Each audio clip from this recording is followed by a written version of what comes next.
ତ ପିଲାମାନେ ପୁଣି ଥରେ ଆଉ ଏକ ଭିଡିଓରେ ତମ ସମସ୍ତ ପ୍ଲସ୍ ଟୁ ଫାର୍ଷ୍ଟ ଇୟର ପିଲାମାନଙ୍କୁ ଅନେକ ଅନେକ ସ୍ୱାଗତ ଜଣାଉଛି। ତ ପିଲେ ପୂର୍ବେ ଆମେ ଜାଣିଲେ ଯେ 1916 ଖ୍ରୀଷ୍ଟାବ୍ଦରେ ବୌଦ୍ଧ ଜ୍ଞାନ ଦୋହ ନାମରେ ପ୍ରକାଶ କରିଥିଲେ। ତାପରେ କଣ ନା 1929 ଖ୍ରୀଷ୍ଟାବ୍ଦରେ ଡକ୍ଟର ପ୍ରବୋଧ ଚନ୍ଦ୍ର ବାଗଚୀ ନିଜର ଗୋପାଳ ରହଣୀ କାଳରେ ଦୁଇ ଖଣ୍ଡ ଦୋହକୋଷ ଆବିଷ୍କାର କରିଥିଲେ। କିଏ? ଡକ୍ଟର ପ୍ରଭାତ ଚନ୍ଦ୍ର ବାଗଚୀ। କେବେ 1929 ଖ୍ରୀଷ୍ଟାବ୍ଦରେ ନିଜର ନେପାଳ ରହଣୀ କାଳରେ ଦୁଇ ଖଣ୍ଡ ଦୋହାକୋଷ ଆବିଷ୍କାର କରିଥିଲେ। ଖଣ୍ଡିଏ ପଣ୍ଡିତ ରାଜଗୁରୁ ହେମରାଜ ଶର୍ମାଙ୍କର ସଂଗୃହୀତ ପୁସ୍ତକ ବଳି ମଧ୍ୟରୁ ଆଉଟି ହେଉଛି ନେପାଳ ଦରବାରର ପାଠାଗାରରୁ। ଗୋଟିଏ ଜିନିଷ ମନେ ରଖିଥା ପିଲେ ଯେ ଏଇଟା ଏଇଟା ମାନେ ସର୍ଟ କୋଶ୍ଚିନ୍ ପାଇଁ ଏଇଟା ସବୁ ମୁଁ ପଏଣ୍ଟ କରି କହୁଛି। ଏଇ ସବୁରା ମନେ ରଖିବ। ମହାମହୋପାଧ୍ୟାୟ ହରପ୍ରସାଦ ଶାସ୍ତ୍ରୀଙ୍କର ଆବିଷ୍କୃତ ଚର୍ଯ୍ୟା କୋଷର ପୁଷ୍ପିକା ସହିତ ମାନେ 3.5 ଗୋଟି ଗୀତ ଚର୍ଯ୍ୟା ସଂଖ୍ୟା 24, 25, 48 24, 25, 48 ଆଉ 23 ର କିଛି ଅଂଶ ନଷ୍ଟ ଯାଇଥିବାରୁ ସେଗୁଡିକ ଏଇ ପ୍ରକାଶିତ ପୁସ୍ତକରେ ସ୍ଥାନିତ ହୋଇପାରିନଥିଲା। ଆମର ହରପ୍ରସାଦ ଶାସ୍ତ୍ରୀ ଯେଉଁ ବୌଦ୍ଧ ଜ୍ଞାନ ଓ ଦୋହା ନାମରେ ଯେଉଁ ପୁସ୍ତକ ପ୍ରକାଶ କରିଥିଲେ ସେଥିରେ ଯେଉଁ ଜିନିଷ ସ୍ଥାନିତ ମାନେ କେଉଁ କେଉଁ ଗୀତିକା ସ୍ଥାନ ହୋଇଥିଲା? ଗୀତିକା ନମ୍ବର 24, ଗୀତିକା ନମ୍ବର 25, ଗୀତିକା ନମ୍ବର 48 ଏଇ ତିନୋଟି ସାମିଲ ହୋଇଥିଲା। ସେଇ ତିନୋଟି ଯୋଉ ଥିଲା ଆମର ଏ ସବୁ ସାମିଲ ହେଇନଥିଲା ସେଇ ପୁସ୍ତକରେ। ଏବଂ ଗୀତିକା ନମ୍ବର 23 ର କିଛି ଅଂଶ ଏଇଟା ମଧ୍ୟ ପ୍ରଶ୍ନରେ ଆସିବ ପିଲେ ଯେ ମହାମହୋପାଧ୍ୟାୟ ହରପ୍ରସାଦ ଶାସ୍ତ୍ରୀ ଯୋଉ ପୁସ୍ତକ ଗୋଟେ ପ୍ରକାଶ କରିଥିଲେ ସେଥିରେ କେତେ ଗୋଟି ସ୍ଥାନ ପାଇନଥିଲା? କେତେ ଗୋଟି? 3.5 ଗୋଟି। ନମ୍ବର କଣ? ଯୋଉ ଯୋଉ ନମ୍ବରର ଚର୍ଯ୍ୟ ଗୀତି ହଉଛି ଆମର 24, 25 ଆଉ 48 ଆଉ 23 ର କିଛି ଅଂଶ 3.5 ଗୋଟି କାହିଁକି କୁହାଯାଇଛି? 3ଟି ପୁରା ନଷ୍ଟ ହେଇଯାଇଛି, ଆଉ ଗୋଟିଏ ଅଧା ନଷ୍ଟ ହେଇଯାଇଛି, ଆଉ ବୋଧେ ସେ ପାଇଛନ୍ତି କେଉଁଟା? ଚର୍ଯ୍ୟା ଗୀତି 23 ର କିଛି ଅଂଶ ପାଇଛନ୍ତି ଯେଉଁଟା କି ସେ ତାଙ୍କ ପୁସ୍ତକରେ ପ୍ରକାଶ କରିଛନ୍ତି। ପରବର୍ତ୍ତୀ କାଳରେ ଡକ୍ଟର ପ୍ରବୋଧ ଚନ୍ଦ୍ର ବାଗଚୀ କଣ କରିଛନ୍ତି? ସେଇ ଅଜ୍ଞାତ ଅଂଶକୁ ଯେଉଁ ଅଜ୍ଞାତ ଅଂଶକୁ ଏଇ ଯୋଉ 24, 25, 48 ଆଉ 23 ର ଅଂଶ ସେ ଅଂଶକୁ ସେଇ ଅଜ୍ଞାତ ଅଂଶକୁ ତିବ୍ବତୀ ଗ୍ରନ୍ଥରୁ ଉଦ୍ଧାର କରି କେଉଁଠୁ? ତିବ୍ବତୀ ଗ୍ରନ୍ଥରୁ ଉଦ୍ଧାର କରି ପ୍ରକାଶ କରିଥିଲେ। କିଏ? ଡକ୍ଟର ପ୍ରବୋଧ ଚନ୍ଦ୍ର ବାଗଚୀ। ଡକ୍ଟର ପ୍ରବୋଧ ଚନ୍ଦ୍ର ବାଗଚୀ କଣ କରିଥିଲେ? ନା ସେଇ ଅଜ୍ଞାତ ଅଂଶକୁ ଯେଉଁ ଜିନିଷଟା ହରପ୍ରସାଦ ଶାସ୍ତ୍ରୀ ପାଇନଥିଲେ ସେଇ ଅଜ୍ଞାତ ଅଂଶକୁ ସେ କଣ କରିଥିଲେ? ବାଗଦି ଗ୍ରନ୍ଥରୁ ଉଦ୍ଧାର କରିକି ପ୍ରକାଶ କରିଥିଲେ। ତାପରେ କଣ ଆମେ ଜାଣିଲେ? ଚର୍ଯ୍ୟ ବିନିଶ୍ଚୟ ଟା କେତେ ଗୋଟି ଗୀତିର ସମାରୋହ। ପିଲେ ଆମେ ପୂର୍ବେ ଜାଣିଲେ ଯେ ଚର୍ଯ୍ୟ ବିନିଶ୍ଚୟ 50ଟି ଗୀତିର ସମାରୋହ। ଏବେ ଆମେ ଦେଖିବା ଚର୍ଯ୍ୟାର ଅର୍ଥ କଣ। ଦେଖ ପିଲେ ଚର୍ଯ୍ୟାର ଅର୍ଥ ପିଲେ ଚର୍ଯ୍ୟା ଶବ୍ଦର ଅନେକ ଅର୍ଥ ମଧ୍ୟରେ ମୂଳ ଅର୍ଥ ହେଉଛି ଆଚାର ବା ଆଚରଣ। ବୁଝିପାରିଲା? ପିଲେ ପ୍ରଶ୍ନ ଆସିବ ଯେ ଚର୍ଯ୍ୟାର ଅର୍ଥ କଣ? ଚର୍ଯ୍ୟାର ଅର୍ଥ କଣ? ଚର୍ଯ୍ୟାର ଅର୍ଥ ହେଉଛି ଆଚାର ବା ଆଚରଣ।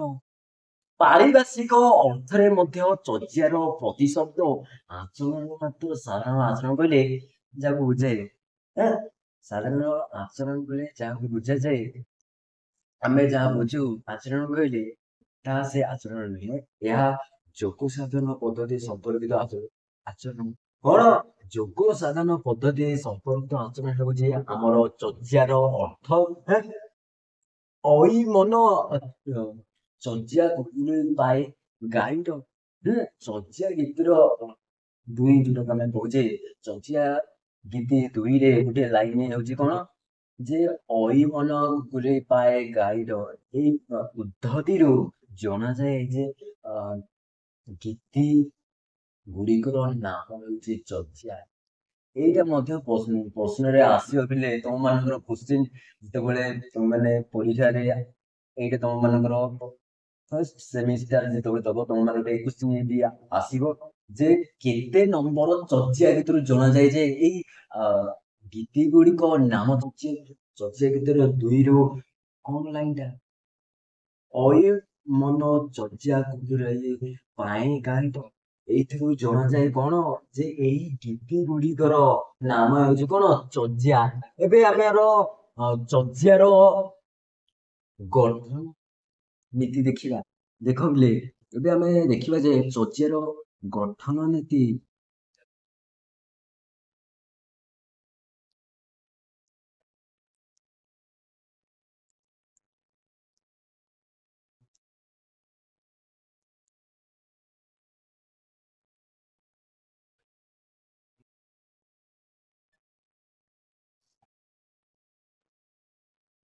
ଆଙ୍ଗିକ ଗଠନ ରୀତି ଦୃଷ୍ଟି ବିଚାର କଲେ 6 ଗୋଟି ଗୀତି ବ୍ୟତୀତ ଆଲୋଚ୍ୟ ସମସ୍ତ ଗୀତି ଚର୍ଚ୍ୟ ଗୀତି 10 ପାଦ ଯୁକ୍ତ। ଗୀତ ପିଲେ ଯେ 6 ଗୋଟି ଗୀତି ବ୍ୟତୀତ ଆଲୋଚ୍ୟ ସମସ୍ତ ଚର୍ଚ୍ୟ ଗୀତି ହେଉଛି 10 ପାଦ ଯୁକ୍ତ। ପ୍ରଶ୍ନରେ ଭଲସେ ଦେଖ ପିଲେ, ଏଇ ଯୋଉ 6ଟି ଗୀତି ଗୁଡିକ କେଉଁରା କେଉଁରା, ଏଇ ଯୋଉ 6ଟା ମଧ୍ୟରୁ 3ଟି ସଂଖ୍ୟା 10, ସଂଖ୍ୟା 28, ସଂଖ୍ୟା 50, 14 ପାଦ ବିଶିଷ୍ଟ। ବୁଝିପାରିଲା? 14 ପାଦ ବିଶିଷ୍ଟ ପ୍ରଶ୍ନ ଆସିବ ଯେ କେଉଁ ସଂଖ୍ୟା ଗୀତିର 14 ପାଦ ବିଶିଷ୍ଟ? 10, 28 ଓ 50। ଏଇଟା ହେଉଛି 14 ପାଦ ବିଶିଷ୍ଟ। ଦୁଇଟି ସଂଖ୍ୟା 21 ଆଉ 22 12 ପାଦ ବିଶିଷ୍ଟ। ଗୋଟିଏ ସଂଖ୍ୟା 43 ହେଉଛି 8 ପାଦ ବିଶିଷ୍ଟ। 10, 28, 50 ଏଇଟା ହଉଛି ଆମର 14 ପାଦ ବିଶିଷ୍ଟ। 21, 22 ହେଉଛି 12 ପାଦ ବିଶିଷ୍ଟ। ସଂଖ୍ୟା 23 ହେଉଛି 8 ପାଦ ବିଶିଷ୍ଟ। ସଂଖ୍ୟା 23 ହେଉଛି 8 ପାଦ ବିଶିଷ୍ଟ। ବୁଝିପାରିଲା?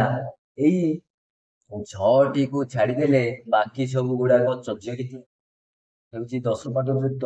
ପ୍ରଶ୍ନ ଆସିବ ଯେ 8 ପାଦ ବିଶିଷ୍ଟ ଚର୍ଚ୍ୟା ସଂଖ୍ୟା ଗୀତିଟା କେତେ? 43।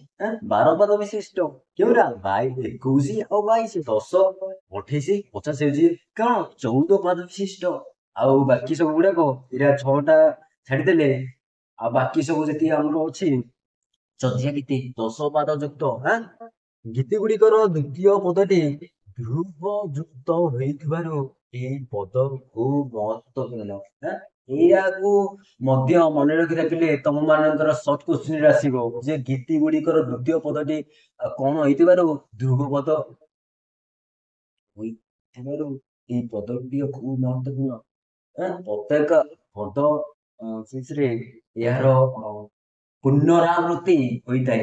ଏବଂ ତାପରେ କଣ ଅଛି ବିଲେ, ଏସବୁ ତମ ମାନଙ୍କର ପରବର୍ତ୍ତୀ ଭିଡିଓରେ ଆଲୋଚନା କରିବା। ଆଜି ପାଇଁ ବସ୍ ଏତିକି।